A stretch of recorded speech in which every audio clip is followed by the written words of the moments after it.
Well, hello, friends. Mark Holmes here with my buddy Cowboy Jobu. And as always, thank you guys for watching, commenting, and subscribing to the Jobu Sports Report. Without you guys, this literally does not work. And I should say friends and others because Lord knows, let's get open for business here. I've got some people that really just don't like me. How's everybody doing? William Perez, 901 Cowboys Mafia, NC biggest Dallas Cowboy fan, Cool Hand Luke, Ace Garcia, Them Eyes Those, Sarah Green, how you doing, Sarah? Trevor, Avion Williams, Nate Brown, Jay Hart, Dallas Lee, Boomer Sooner, Derek Young. Boy, you guys are in here quick and heavy. Reginald, how you doing, man? Reggie is in the house. What jersey have? What jersey number do I have on? I have actually. Joe Boo's got number one because he's the number one voodoo doll for the Dallas Cowboys. Eagle Joe Boo, Marcelo, Anita Taylor, Adrian. You know how he goes. Brian from SoCal, Mike, D-Town Teg, wow. This thing's Connecticut Cowboys, Kay Henderson, Ricardo, Anthony, Tracy Queen, and of course, Steamin' Willie Beeman, Kay Henderson, Chiron, Navarro, Chief, Richard Johnson, good grief, Cleveland Brown, hey everybody, Boomer Sooner, John Sparks. Oh man, I gotta find my glasses. I lost my glasses about, I guess, since we came back from the draft. Just like Jalen Smith lost his his ankle brace, I lost my glasses. I can't see crap. Unlike Jalen Smith, who's able to run around and fly to the ball. So how's everybody doing tonight? I am pleased as punch that it's the weekend. I do have to work tomorrow, but tomorrow is game day. Whew. I'm excited. And I'm scared. I'm scared because you don't want to lose a player. You've been looking around the NFL, and right now New England's probably thinking, maybe we should have held on to Cam Fleming. They lost their number one draft pick, their right tackle, and that's going to hurt. You see left and right teams losing players and things like that. The Eagles, and I know I've got plenty of Eagle fans in here, had a big scare with Nick Foles, and he ended up going down and took a beating. Now,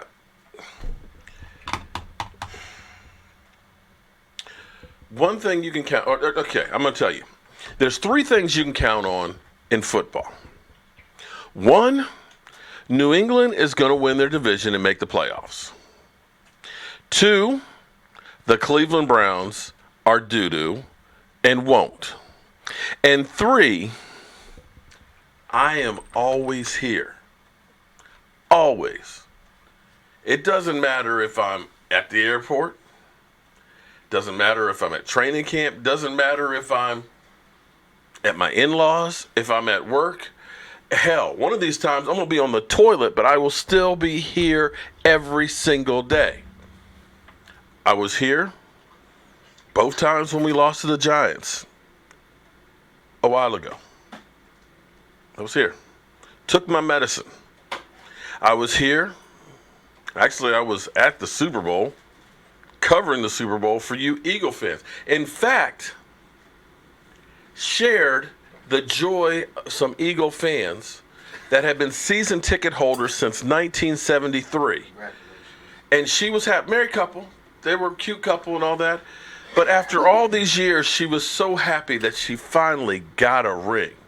I covered that for you Eagle fans. My numbers that month, believe it or not, were the worst numbers I've had all year. Go figure. Cowboy fans didn't want to watch. But I'm always here, win, lose, or draw. But I'm afraid that if your Eagles go south, like I've been saying all along, everybody saying I'm just hating, but I'm telling you, it's hard to repeat. that I'm going to lose a lot of you Eagle cockroaches. You guys that have been here every day talking about how good you are, how, we're going to be great for the next 10 years. Are you guys going to eat crow if it doesn't happen? That's what I want to know. Because if you talk the talk, then walk the walk. The Giants talked a great game last year. This time, we didn't see you Eagle fans. Redskins fans know to keep their mouth shut. They've learned. Let's just be quiet. Maybe they'll ignore us. Seriously. You don't see, we got Hail to the Redskins that comes in here. He comes in here, extreme archery, but he knows I'm not talking trash. I'm a Redskin fan. But see, you Giant fans last year were talking trash big time. And then disappeared when the lights came on and your team sucked. Eagle fans, you slowly started getting a slow build as the season went on when you felt like it was time we can come out the basement. We can talk a little bit. Now we won the Super Bowl, we can really talk. But I hope, if your team does not do good, you do what I do, and that's man up and still show up. I made a mistake today. I listen to, I get sent all the time, people sending me links, emails, semaphore, good old flags and stuff, telling me, hey, this is going on, this is going on, this is going on. And sometimes I get busy at my day job. Today over at E2 Blues House, man, I'm trying to get this damn floor down. I'm up and down on the floor. My legs are cramping up and all. Oh, Des Bryant got signed. Okay, Des Bryant got signed. Boom. Come to find out, Des Bryant left without a contract. But I was man enough to say I was wrong. I screwed up. Didn't get it right. And that's called being a man. Or, let me not be sexist. That's being honest and a true person when you can admit that you're wrong. So we'll see. Eli sucks bean bags. Okay. Cowboys got to win so the haters can shut up. They won't shut up. It doesn't matter. Because here, listen, we got Giant fans in here talking trash. They were 3-13 last year. They lost to us twice. How is it that they think that they can talk trash about us? We're 4-2 over the last 3 years against them. We've owned them. Yeah, 2016 they got us, but didn't help them any. They lost the first round of playoffs, just like we did. I can understand the Eagles right now because, well, they're Super Bowl champions. But the Giants, Redskins, no, you don't have any room to talk.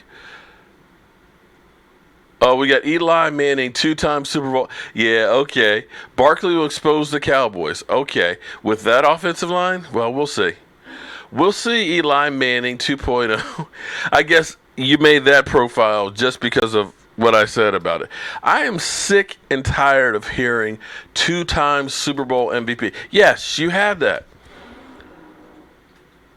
But what have you done lately? Wait, hold it. Wait. I got to see that.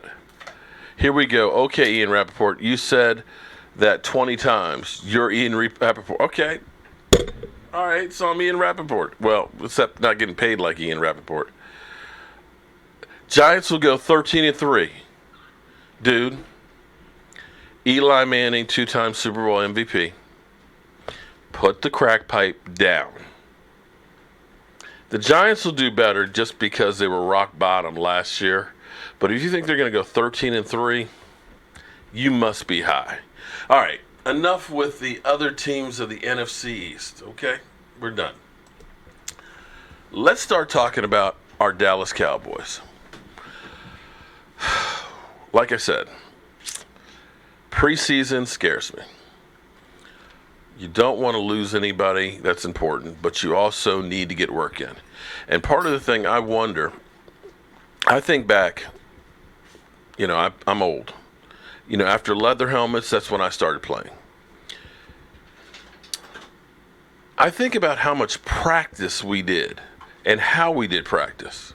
We didn't not tackle and take guys to the ground like the NFL. They only have 15 padded practices during training camp, and then only have 14 during the season.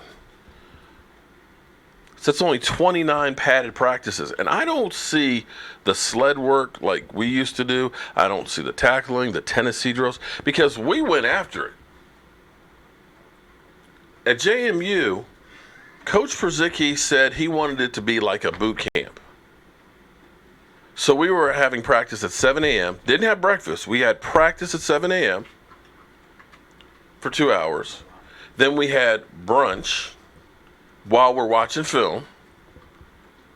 Then we had classroom. We break after eating and watching practice film. We would break to group meetings. Then we would have a special team practice. Then we'd have weight training.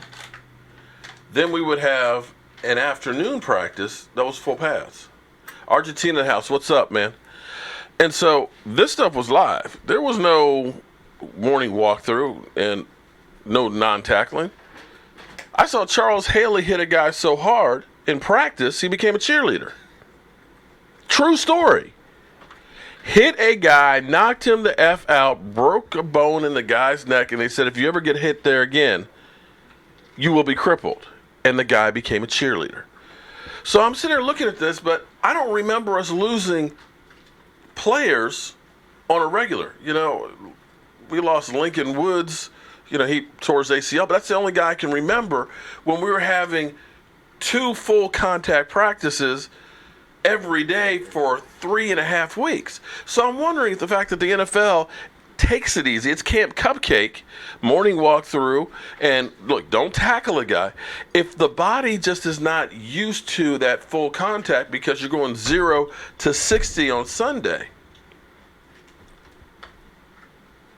Because, like I said, we were full go every single day. And during the week, Monday, Tuesday, Wednesday, full go. But anyway, be that as it may. So now we're playing with players with kid gloves. So the idea is maybe you don't want to play him in preseason because like the Giants are saying, oh, well, we'll put Barkley on the shelf. We don't need to play him anymore. Do you not need to play him? He's a rookie. I know it's a high risk if you lose a guy, but you still need to have that experience. Well, with that being said, it's still a scary time. But we have some guys that are probably on the bubble. The great thing for our Cowboys this year is we have a lot more talent than we've had in past years. Because of some of the moves in free agency, there's more competition. We brought in more wide receivers. We brought in more offensive linemen. And some of the guys that we have kind of on the bubble. The Cowboys have been really good about keeping their draft picks on the team. But we may finally end up having 2 of them that go. You got to look at Chaz Green and say, you know what, maybe it's finally time. And it's sad because he was a higher draft pick, you know, a guy that you had great size, a guy that you had a lot of thought potential, but for whatever reason couldn't stay healthy, and when he got his opportunities really didn't shine. And the Cowboys have given him opportunity after opportunity after opportunity. And we saw what happened last year. And I think part of the problem we've had for him is the fact that they kept moving him around. Guard, tackle, guard, tackle. And I think that you become a jack of all trades, but you never really master one. And I'm hoping that the Cowboys stop being the mad scientists with players. There's subtle differences, but there are major differences between being a guard and a tackle. There's differences between being a right guard and a left tackle. Excuse me, a right guard and a left guard. Everything is backwards. You know, it's like if you write right-handed, try writing left-handed. That's what it's like going from one side to the other if you haven't played it before. So, that being said, there's 3 guys I think, I'm not sure they're going to make it. Kona Ely, high round draft pick, you know, spent 3 years in Carolina, had a couple of good plays, but never really turned the corner for them. Went to New England, and if you can't make it in New England with that coaching, then you have to wonder. So the thought was, and my hope was, bringing him here for Dallas was maybe he becomes another George Selvey. George Selvey was kind of like, well, he wasn't a high round draft pick, but George Selvey was a guy who was in Atlanta, he was in Tampa, he was in Jacksonville, I can't remember one other team, and had like 3 sacks coming to the Cowboys. But underneath Rod Marnelli, who is like, like Yoda when it comes to defensive linemen, got the most out of him. He did the same thing with Jason Hatcher. Jason Hatcher, 3-4 sack a guy a year, boom, gets him up to 11. So you thought, well, maybe Kona Ely's got the size and everything else, the pedigree. Maybe Rod Marnelli can go ahead and get him to step up to another level and really, turn some heads and surprise some people. But unfortunately, or fortunately, Dorrance Armstrong, the young guy, get Joe Boo's refill, has played really, really, really good and is now beginning to take snaps away from Kona Ely. So you have to say, if you don't, excuse me, get a little something here, drop the ice. If Kona Ely doesn't have a really, really good game with the time that he gets, Mark, I think Joe Boo is running a little dry, needs a refill. Got it for him. But if Kona Ely doesn't have a good game, I think that it's going to be harder and harder for him to make the team. So he's definitely on the bubble. And like I said, Dorrance Armstrong is definitely surprising a lot of people. And then back to another player who you had hopes for, a guy who had a lot of promise when they drafted him, was Charles Tapper. Charles Tapper has had flashes in camp here and there, but not enough where you say we got to hold on to him, because right now it's a numbers game. You've now got Randy Gregory, and Randy Gregory,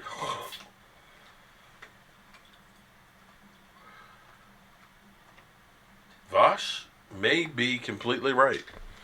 Vosh said, you know what? Randy Gregory has everything you need. Harold Cowboys Mart, thank you very much for the super chat. Eagles offensive line looked like last year's Giants. Oh, Harold, I'm telling you, Eagle fans were like, oh, no, it's just preseason, man. They weren't playing anybody. Okay, I can buy into that it's preseason and you don't care too much. But my question is if you don't care too much, then why do you have Nick Foles out there knowing that Carson Wentz may not be ready? When he starts going down the first and the second time, that's when you start saying, you know what? Let's play somebody else. Christian Hackenberg, didn't we just get you go out there? You take the beating. Why are you going to let him take the beating? That almost... Eagle fans, you have to wonder what happened with the offensive line. I know maybe New England was just mad because of the Super Bowl. I don't know. But all I know is if you block like that during the season, it's going to be a long season for you guys. You can't put Carson Wentz out, anything like that. That was just horrendous. And that's not just because I'm a Dallas Cowboy fan. If you Eagle fans could tell me that you felt good about that blocking, Carson Wentz couldn't do anything with that. I don't think anybody could have done anything with that. I don't blame Nick Foles for that poor showing. 3 of 9. 33 yards, 3 of 9. That was like Cowboys against Atlanta. You're getting beat up like that. You're just not getting anything. You're not. But thank you for the super chat. I appreciate that. All the super chats go right back into this channel. Getting some new equipment and stuff for the season. I've got to actually get a what was that mic called, Mike? That goes on the boom. It's like the choir mic that my man was talking about. Okay, well, it's a mic to go outside, so that way when we do Cowboys on deck, it'll get... Mic, that's what he called it a choir mic. I don't know what the actual term for it. But it'll be a mic, so that way when I get the guys on the deck, that we're hearing nice, crisp sound out there. That's probably the same as what I have. Okay. Michael says, okay, do you have a boom for it? All right. But I appreciate all the super chats. So, Charles Tapper, like I said, is definitely on the bubble. It's a numbers game right now. You got Randy Gregory, who had 2 sacks, I think, on Wednesday, 2 sacks in practice. I think he had one on. Were they off on Monday? Whatever. It was either Monday or Tuesday. I think he's had 3 sacks this week in practice. Okay, he's not going to play tomorrow or anything like that, but you start looking at it, and it doesn't seem like he's lost a step. Vosh basically said, listen, Randy Gregory was going to be okay. When he goes out there, he's got the tools. Seems like he's got the instincts, and I tell you what, you've got him in the mix. Taco has got a little bit of weight. I'd say about 10 more pounds on him. He's developing some moves. You look for him to take from that 3 sacks that he had last year, which is a sack more than DeMarcus Lawrence had as a rookie, even though DeMarcus Lawrence had 2 more games than him. You look for him to be a 7-8 sack guy next year. You do that, hey, that's really good. You kick Tyrone Crawford down into the middle. You still have a Dante Jones. You still have an Dorrance Armstrong who's looking really good. You've got DeMarcus Lawrence. So you've got a lot of guys, and you can't keep them all. So those are 3 guys I definitely say were on the bubble and definitely need to have really, really good games. Oh, I'm sorry. I forgot one other one. Lance Lenoir. Lance Lenoir is another one of those guys that you look at and say it's a numbers game. The Cowboys have spent so much on bringing guys in, Alan Hearns and Thompson and things like that. Austin. You've got Lance Lenoir, but you can't keep all these guys. You got Terrence Williams. You've got Michael Gallup. You can't keep 7, 8 wide receivers. So you have a Lance Lenoir, but you look at him and say, damn, do we let him go?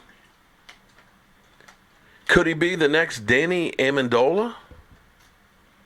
Because that was a numbers game for us. We had Danny Amendola here in our training camp as a rookie. But it was a numbers game. You had Roy Williams. You had T.O. You had, God, who else did you have? You had all these other guys that were guys that had been on there. And Danny Amendola. He's a rookie. He's a white kid, kind of small. Yeah, we'll let him go. And now he's got a ring. So you might be looking at a Lance Lenoir. So we've got some guys that you don't want to let go, but we've got too much talent. Well, thank you, Harris. I'm glad you're favorite. Again, Cowboy fan 421. Even Terrence Williams, I hate to say it, because he's the invasion of the body catcher. Sometimes Terrence Williams has the brain fart and forgets to get out of bounds. Sometimes he ends up getting that body shot and the ball bounces up off his chest. But also, though, Terrence Williams, when the play breaks down and the quarterback is scrambling, somehow, some way, he knows where to be. And Tony Romo had some of his biggest plays to Terrence Williams. And it's like, do you want to cut him? I mean, you've already paid him for the year. Doesn't look like he's going to get in trouble from the NFL for the drunk bicycle riding. So, again, you roll the dice with him for one more year.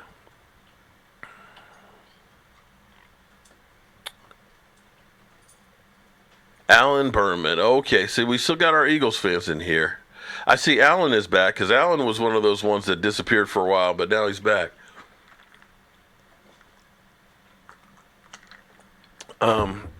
Let's see.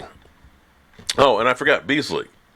Beasley, who hasn't played a whole lot so far this season, but Beasley is going to be your definitely probably your number 1 wide receiver. But see, I'm happy that we're not really saying that this guy's our number 1. He's always going to be on the outside. I'm happy that we're going to mix things up. So, somebody's going to catch more catches than anybody else. But I like the fact that they're moving guys around. Cole Beasley might be in the slot. He might be outside. Who knows where he'll be? Austin, might be a running back. He might be a wide receiver. Let's get confused. Alan, no, I didn't see you that much for a while. I'm just beginning to see you more and more again. I missed you, my man. Put Sean Lee at quarterback. Well, he is a damn good defensive quarterback, and Sean Lee will be playing tomorrow, so hold your breath. Okay, D22. This is the Cowboy channel. I understand that. You're trying to defend what happened with your offensive line. Fine. If you didn't play all your offensive line, that's fine. But then why would you put your quarterback out there for half of football without having a quality offensive line? That's what I'm trying to understand, because I'm told that you guys have the smartest coaches out there. Why would you risk having inferior offensive linemen out there for your quarterback? That's all I want to know. If that's true, like I said, I didn't watch the game. I just saw some of the highlights and things like that. And I saw the 3 times he got sacked. And I saw when he got hit in the shoulder. Saw him get driven into the ground. What I'm saying is, it's preseason. It's not a regular season game. Why would you risk having him like that? Steeman Willie Beeman. Ha, ha, ha, ha. David Irving hasn't been in our camp because he's basically taking care of his business. Hopefully, after week 4, he comes back, he's in shape, and is ready to play. But there's Alex Cash. Shout out to Alex Cash, who is now doing pregame and postgame shows with my man Walt. Anita Taylor, great advice. Oh, and Jeremy, I'm sitting here talking about receivers. I forgot about Michael Gallup. And Michael Gallup and Dak have definitely, Dak is definitely meshing with Michael Gallup better than he was meshing with Dez Bryant at all. And I'm not throwing shade on Dez. I'm just saying, for whatever reason, Dak and Dez just never teamed up, with the exception of 2016, the last few games, and that game against Green Bay. I thought actually last year that the two of them were going to take off from the Green Bay game and get it together, but for whatever reason, they just never meshed. You're right, Tanker. The trolls do love America's team. Well, you know what it is. All the excitement's here with the Cowboys. It's more fun. We got the Cowboy cheerleaders. We got that great stadium, unlike the Washington Redskins and the worst stadium in the NFL. So it's more fun to be here, even if you're not a Cowboy fan, than to be around the Giants. Who wants to be around there? Stadium's in New Jersey. I am really ready, Christopher. Well, I have to agree with you on the Eli Manning as a turnover machine.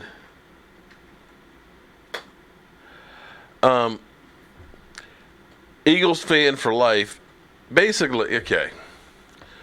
Dak friendly. You really want to make. The Cowboys are just the only ones to actually say it. But any coach who's worth his weight is going to make an offense suit the quarterback he has. If you have a quarterback who can't throw the ball more than 30 yards, then you're not going to be passing the deep ball. You cater the offense to what that goes. That's really was code word, and I told you guys from the moment they said it, what that meant was Dez Bryant was leaving. It's the same thing they said with T.O. We're going to make the offense Tony Romo friendly. Okay? That means you get a multitude of receivers, because clearly the Cowboys do better when Dak Prescott hits 7 or more receivers. I believe he's 15-2. And you get speed guys. So that way he hits the open man. You get Zeke Elliott not doing anything crazy out there and getting suspended. You get your offensive line together, and you also make sure you've got some backups in case somebody gets hurt. Ooh, Harold Cowboys Mart. Daggone. Some of you guys are getting cold. Marco, you might be right. A record. Only 1 suspension for 4 games this year. Well, this is true. I hate to say that, but you are 100% right. You have to. You look at a lot of the coaches out there, they come in with a philosophy, but they realize, I don't have those players. Joe Gibbs came to Washington after coaching the San Diego Chargers. Air Coryell. And if you guys are young, and you probably are, you have no idea what I'm talking about. But Dan Fouts was Peyton Manning before Peyton Manning. They threw the ball, they literally threw the ball almost every play. Kellen Winslow Sr., not his son, not the son that's got, I don't know what's wrong with Kevin Winslow Jr. I really don't know what's wrong with him. But he was the first pass catching tight end in that offense. So when Joe Gibbs came to Washington, he wanted to pass the ball around, but he had Joe Theismann. He had big, fat offensive linemen. And he ended up realizing, I don't have the players to be an aerial assault team. I got John Riggins, who's kind of a bruiser running back. So he catered his offense to what he had, came up with the one-back set, and ended up winning 3 Super Bowls. And that's coaching, realizing what you have. That's one of the knocks I have on Jason Garrett, that Jason Garrett has, this is my game plan, this is what we're going to do. And you can look at 2015 and say, yeah, Jason Garrett stuck to that same game plan and doesn't change. You can look at halftime adjustments because this is my game plan, this is what we're going to do, and we're either going to win with it or we're going to lose with it. And we don't adjust. You have to adjust to what your quarterback does. Tony Romo made up for a lot of Scott Linehan. Because when the play broke down, Tony Romo could buy some time. He could throw a guy open. He could just make shit up as he went along. Dak Prescott's a different quarterback. Dak Prescott never had great talent around him. He never had great elite wide receivers or a great number one wide receiver. What he did is whoever is open, I'm going to hit that guy. You want the ball, you get your ass open. And I'm not going to turn the ball over because turnovers can change a game. So he hates to turn the ball over. That's what he does. And if you look at his college film, the main reason why this channel grew was because of one video. And that was when I did a film breakdown of Dak Prescott after the Senior Bowl before the NFL draft. And I was showing some of the traits that he had. What Dak has always done great, and does even in the NFL, is when he is doing bootlegs, when he is rolling out, finding the open man, buying time, and being pinpoint accurate with that. But the Cowboys did not do that much last year. Just didn't. You get Zeke Elliott, and I've said this, it's not complicated. You get Zeke Elliott running the ball, 8 men in the box, and they get that flow. If you're a linebacker, if you're a safety and all that, you see the offensive lineman going to the left, you see Zeke Elliott headed to the left, your instinct is going to be going to that same side. You get sucked in for that second. Dak Prescott fakes it, rolls out, boom, hits the guy in the slot who's going to be wide open because people are leaving their assignments. Because they've been bludgeoned to death that we got to stop Zeke Elliott. It's not rocket science. But when we lost Zeke, go back and look at the numbers if you don't believe me. We got away from what we did well. Even though Alfred Morris is not Zeke Elliott, Alfred Morris actually gained more yards per carry last year than Zeke did. But when we went into the games like Atlanta, we only had like 15 rushes. Even though he averaged, I think, 4.9 yards a carry in that, we became one-dimensional, and we kept trying to go for the deep ball. Got out of our game plan. Got out of what Dak Prescott does well. So let's get back to doing what Dak does well. Let's get back to being able to run the football. And let's see what happens. Hey, Mark, keep up the badass work. I appreciate that, man. Yes, you did, Alan. But, that happens sometimes. You kicked our... Hey, and when you won, Guess what? I was right here. Said you kicked our ass. Actually, I wasn't right here. I was actually in Dallas and witnessed that firsthand. And oh, God, Mike. You remember the Eagle game in Dallas? You're talking about the tailgate? Mm-hmm. That's the only part I remember is the tailgate. I tried to forget that game. I just remember the tailgate, how much fun we had, but God. The tailgate was off the chain. Pat, 1984, why are you pissed at me? And you might as well get in line because there's so many people that are pissed at me. Go, Pat, please tell me why you're mad.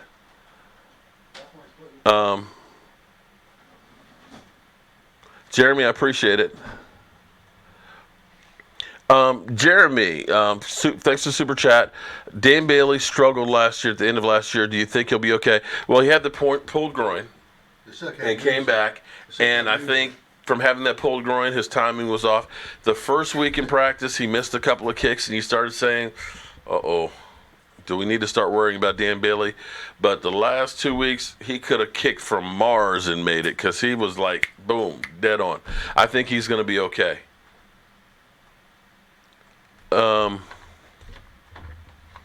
Oh, Jackie, man, the tailgate, and you know what?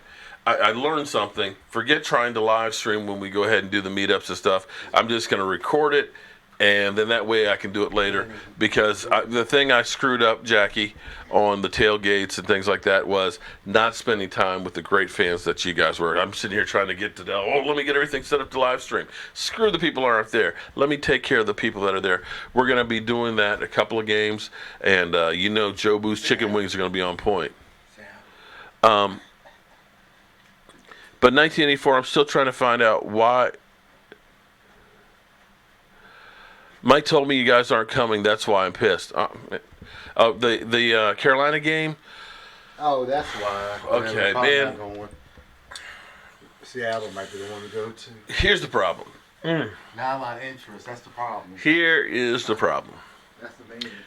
Are you guys married? Married? About 6 months ago, we have a great friend of ours, Allie, up in Pennsylvania, who wanted us to go to vacation with her fiance and stuff, and all that. And I said, sure, no problem. I said, let's just make sure it's not the opening weekend of the season. So my wife and Allie made plans. And I just I can't wait to go. Go to Nag's Head. Yeah, we'll have fun. And then I was looking at dates, and I was like, you made the dates for September 8th, 9th, 10th, 11th, and 12th. Honey, that's opening weekend. She's like, no, the season starts the next week. No. The season starts in 22 days, 18 hours, 46 minutes, and 16 seconds on September 9th. She says, oh, well. So, I will be Tango support. Thank you very much for the super chat. I appreciate that. But if you do a super chat, believe me, I appreciate it. Definitely can use it for doing stuff with the channel and all that. But make sure you leave a comment or a question so that way we'll be sure to make sure we take care of you. So I'll be in Nag's Head or Hilton Head, one of the heads. And I was planning on driving the RV, bringing everything I need to do, the Joe Boo's wings and everything like that. So that way we'd have a great time, great tailgate and stuff. But everybody else is kind of like, we don't want to drive the RV. Don't know if I can go. So it's kind of like, So what we're thinking about doing is instead going to week 3, the Seattle Seahawks game, and tailgating. So that's where we kind of are right now. So I apologize, Pat. Believe me, I would love to go to every single game and tailgate. Pat did say he might go to the draft next year where we want to be there. Oh, we'll definitely be at the draft. So we'll be there at the draft. Okay, I'm going to ask a dumb question here. And I want to see what your guys' response is. Rico is definitely another one who is on the bubble, who needs to show a little bit more. Although he has moved up on to third string, and I think he's going to make the team. But listen, let me play conspiracy theory here. What do you think would happen? I believe Earl Thomas is still working out in Texas. Every day we see Instagram videos of him working out. Now we're seeing Instagram videos with his daughter and him working out. And, she's kind of like, get the camera out my face and everything else. Dad, it's too hot. Start the car so I can be under the air conditioning and stuff. But what if Earl Thomas showed up tomorrow for the preseason game?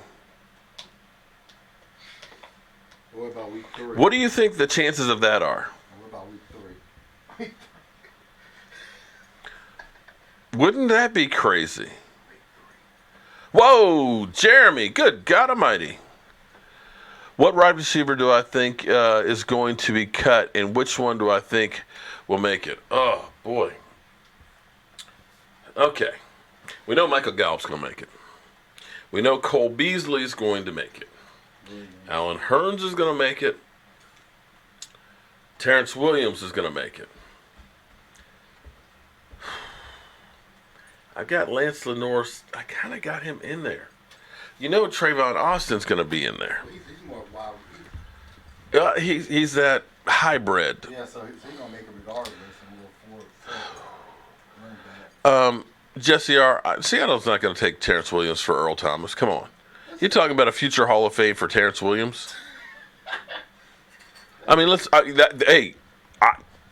fine. If sometimes you guys make some trades that would be great for us, but they're just not even realistic. Pat, I don't think they're going to cut Terrence Williams. I think they're going to keep him. Who did I miss on that? I missed one. Okay. I said Hearns, Thompson. I said Terrence Williams, Cole Beasley, Michael Gallup, Austin. I kind of still think somehow Lance Lenore makes the team. Kind of somehow think that. Now, again, another guy, like I said, Rico is kind of on the bubble. You want to see him do well. He made a great block with Bo Scarborough, who's another guy who needs to do well in special teams. And shout out to Cruisin'. The enemy even gave a super chat and said the Cowboys suck. Chaz Jewell, you're right. Keeping it, believe me, I do keep an eye on his Instagram every day. But yeah, that'll be interesting to see if he says anything about the Cowboys and all that. But does anybody? Okay, you're in two camps. You think it'd be a great thing for the Earl Thomas to come here and you get him at all costs, or you think it's the dumbest thing in the world, and so on. Regardless. But does anybody actually think that he will ever play for Seattle again? I just think there's too much bad blood there. You see Khalil Mack they're talking about possibly trading him and getting what they can get out of him. But you don't hear that with Earl Thomas. And it's like they've moved on. Tedrick Thompson is actually a guy who Earl Thomas mentored basically to be his replacement. But you start looking at that and saying, they're not thinking about Earl Thomas. So to me, why not just go ahead and say, okay, let's get what we can get. Well, Corey, you think Lance Lenore will make the team? I'm hoping, because you look at that guy and say, he's exciting, And that's the thing you got to love about this team. Trevor, I agree with you. No, he won't play for Seattle again. But if he's not signed, he's got to play by October, I believe, 28th, in order to be able to still be a free agent next year. So worst comes to worst, if they don't make a move by then, and I don't think they will make a move before week 3, because why let him go to the Cowboys? Here's Michael was the one who actually came up with that, but when you think about it, when you looked at the Denver game last year, where it seemed like everybody knew exactly where we're going to be, they looked like they were at the point of attack before our own guys were at the point of attack. And you got to say, you know what? our team doesn't change anything up. Ron Leary gave him our calls. Ron Leary, here's the playbook. And so if you end up with Earl Thomas, doesn't he kind of, who's been practicing? I mean, I know we got Chris Richard, probably knows the same stuff. But don't you kind of feel like he's going to kind of give the Cowboys that little extra edge against you? You know, the signals. I mean, like I said, Chris Richard's going to know, although they may be changing things up. But, you know, so there's no advantage for them to hurry up and do that. Oh, Noah Brown. I forgot about Noah Brown. I think Noah, God, there's so, ugh. But Austin's a running back. Listed as a running back. We just got too many. Austin doesn't count as a wide receiver. No, but you got Noah Brown too, and Noah's, he's got that size.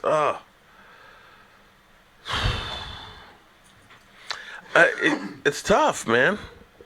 I mean, either Lance Lenore or Noah Brown, one of the two are going to have to be cut. The Cowboys aren't going to go ahead and get rid of Thompson or Hearns and those guys that they just signed.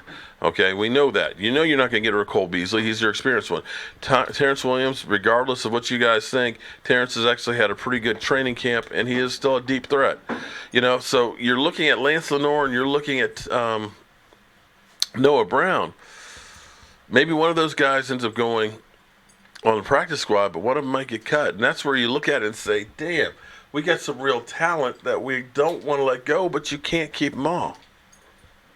Lance, make me dance. I like that. Oh, here we go. Sinbad. Yeah. Hitman Heath going to make the Pro Bowl with 6 picks. You know what? I haven't been a big Heath fan, but I would love to see him make the Pro Bowl with 6 picks. I'd be happy for that, okay?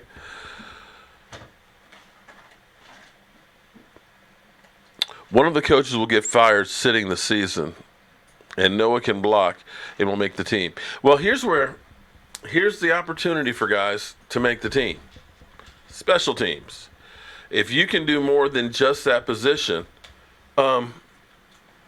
Jeremy, dude, man, you do too much, Jeremy. You do too much. Thank you so much. Have fun at work.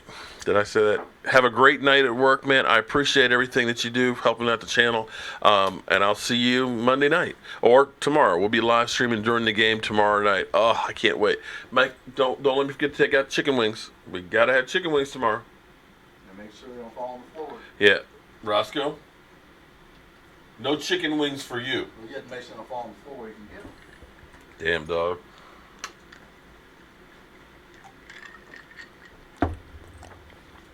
Well, Paul, I've always said that the 3 is what I'd really like to get Earl Thomas for. 2 is a lot.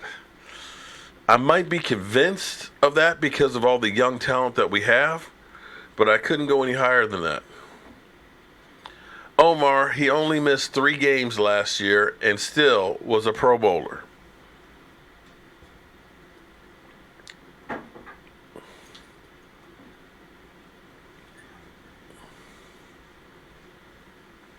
Do I think we might? Well, apparently, we were looking at Brent Selleck. Somewhere I heard $10 million that we were talking about paying Brent Selleck, and I was like, "What? He's old, and he's got eagle stank on him." I'm like, "No, they may, if they don't." The Cowboys haven't done a lot of big signings in the offseason. Generally speaking, they will sign a few guys, but usually they're not main guys to the team. Harold Cowboys Mart. Thank you. Oh, I will definitely be. I'm going to be there at least 2 there, Harold. Definitely, man. I love coming to Dallas, man. We are definitely going to be down there. I just don't know which ones, but like I said, we're looking at week 3. The only thing that may preclude us from that will be that job that we have to do with the bookcases and stuff. That might be the only reason that we don't, but definitely are going to be there for a couple of games. This guy's got to hustle. For the Earl Thomas trade, would you send a 3 See, a 3 and a 4 in next year's draft. 3 next year, maybe. Yeah, that I could do it that way. I don't know about 3 and 4. I don't know about 3 and 4 the same year. Or 2 and a 3 with different years. I'll Seattle wants the number 2. Now, supposedly, if you talk to Brian Broaddus, he believes the Cowboys have still offered a second-round pick. One more is number 2. But Seattle is playing hardball now. I think Seattle has in their mind that we're going to trade him, but we're just going to wait it out and see how much we can actually get. Hopefully, their thinking probably is somebody lose a key player on a team that feels that they're good enough to make a Super Bowl run and gets desperate and will get more for him. For them, if he's no longer in their plans, there's no rush to hurry up and make a move for him because we're not getting the pick till next off season. So why hurry up and give somebody else a guy that's going to help the team? Wait as long as possible.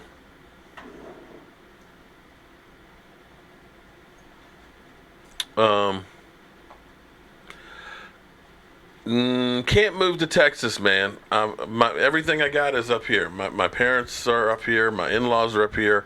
My rental properties are up here. So it's kind of like it's hard for me to be able to work there. My wife's job is up here. So I'll just have to come and visit. How's that? I like moving to Texas. Michael said he might move to Texas, but I got to tell you, though, it's too damn hot in Texas. I can't take day after day after day of dry, hot, dusty air. But there's no sales taxes. State taxes. No state taxes. I mean, I know we've had too much rain for my liking here. I'm growing mold on me. But it's hot in the summertime in Texas. It's hot. No one said it's going to summer. It's going to the season. If I'm moving to Texas, I'm only going to live there part-time during the season? If I get a house, I'm only going to be there part-time to begin with. Okay, so Michael just said his vacation home will be in Dallas, okay? During the season. What will the record? Oh, boy. Well, last year it was 10-6 is what it took to get into the playoffs. Contrary to popular belief, everybody says that the NFC is loaded this year. So, generally speaking, when the experts start saying everything is going this way, probably going to go that way.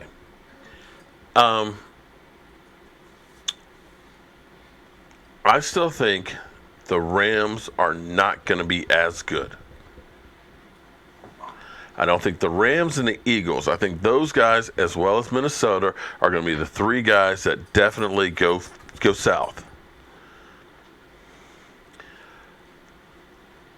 I think the Giants will be better, but they won't be a playoff team. I think the Redskins will still be the Redskins, about the same place that they will be. Jay Gruden will get fired. Green Bay, is going to be better because of having Aaron Rodgers back. I think the Saints are going to be really good. I think Atlanta is going to go downhill. I know, brethren, you're just hating and all that, but I think it's time that Atlanta didn't make the playoffs. Carolina, they've already got 3 injuries. I don't think Carolina's going to be that good. So I think Carolina is going to take a step back. Move to Texas, Mark, bucket list. Okay. So I start looking at some of those things, and I say, maybe it's not as good as we think it's going to be. So I think 9-7 may make the playoffs. But yeah, Jonathan, I agree. They definitely look like crap, and hopefully that's the Eagles that we see during the season. And I know everybody's going to say you're just doing the homer pick because you're a Cowboy fan, but I believe it's going to be 11-5 for our team this year. It's going to be a tough schedule, and you're looking at the schedule every year like you do and say, oh my God, this is going to be a tough schedule. But when you looked at the schedule last year and you looked and said, oh, we got the Rams. Okay, they're 4-12 last year. Oh, we got the Eagles twice. No problem. Both of those teams were good.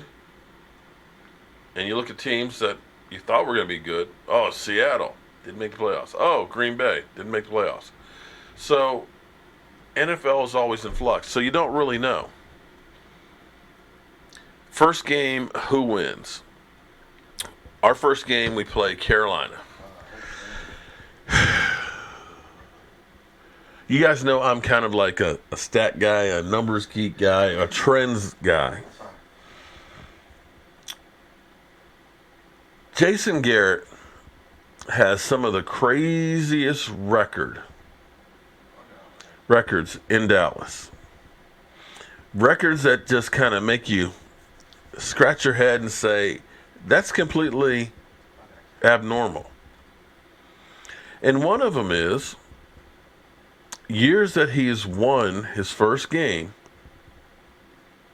they don't make the playoffs. Which is crazy because in the NFL, if you win your first games, your odds go up of making the playoffs. That's not to say you can't start out 0-4 like the Chargers once did and make the playoffs. But generally speaking, first 2 games, if you win those, you have a really good shot at making the playoffs. Steam and Village, did I block me? Other people see you, but I can't. Makes no difference. You are still the bad brother. I didn't block you. I didn't block anybody tonight because I haven't even had Booty Hole guy here tonight. You know that? Wow. Did he finally give up? Or is he playing boss tonight? Well, nobody's called in. Oh, my God. No, I honestly have not blocked anybody. Wait, was boss on there tonight? No. Okay, so yeah. No, you guys, you ever see me? Because usually when I'm blocking somebody, it's, oh, here we go. I'm trying to get here, click on the 3 little dots, and it's usually scrolling past too fast because I'm not quick enough. No, I didn't block anybody. No. You must have had his fun last night.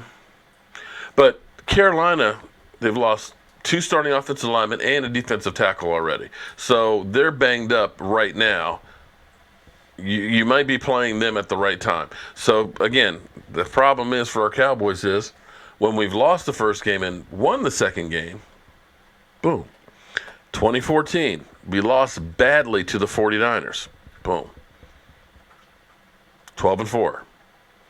2016, we lost to the New York stinking Giants. 13-3. So, I think we can win that first game, but I'm not sure if we should. Jack Duncan, Donald Trump. Well, here's an interesting thing that ESPN has decided to do. ESPN says, guess what? We're just not going to cover the national anthem. That's one way to avoid the whole situation. And I got to be honest with you, I don't ever remember when I played high school or college football being on the field for the national anthem. It was 2009. I always remember being in the locker room. So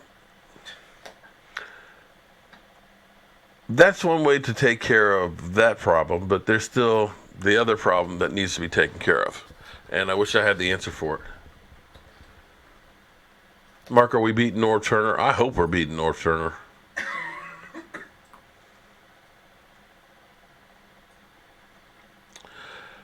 So you believe Beasley's, Herms, Williams. What about Michael Gallup, Omar? You don't have Michael Gallup on there. Michael Gallup is going to be on the team. You got Beasley, Herms, Williams, Austin, Lenore, and Brown. You telling me that? Come on. Michael Gallup's got to be in there. Wait a minute. Problem is, wait. I got to go back here. Problem, Mark, is Dak always wins on the road. He's played 15 full games on the road, going 12-3. Well, Justin, that's actually the Dallas Cowboys.